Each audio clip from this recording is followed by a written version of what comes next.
मराठी भाषेचा जाणीवपूर्वक अपमान करून मराठी भाषेचं खच्चीकरण करणाऱ्यांवर कडक कारवाई केली जाईल।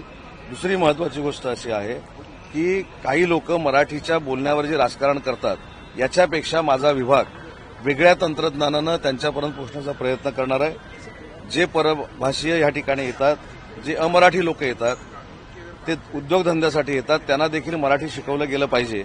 यासाठी मराठी भाषा विभाग यावर्षी पुढाकार घेणार आहे आणि तोच प्रकल्प अभिजात भाषा मराठी झाल्यानंतर आम्ही केंद्र शासनाकडे पाठवलेला आहे।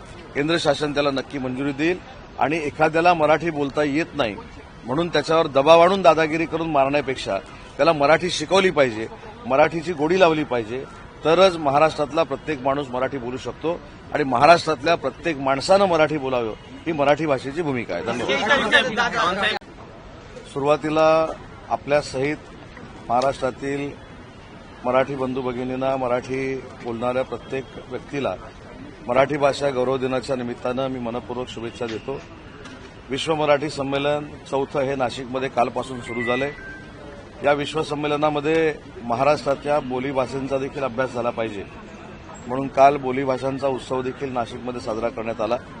आज सकाळी बरोबर 9 वाजता शोभायात्रेचं जे नियोजन केलेलं होतं त्या नियोजनानुसार किमान 8 ते 10 हजार नाशिककर या शोभायात्रेमध्ये सामील झालेले आहेत। नाशिककरांनी हे विश्व संमेलन शासनाचं नाही तर ते आमचं स्वतः नाशिककरांचं आहे अशा पद्धतीनं त्याच्यामध्ये सहभाग घेतलाय, त्याबद्दल देखील त्यांना धन्यवाद देतो।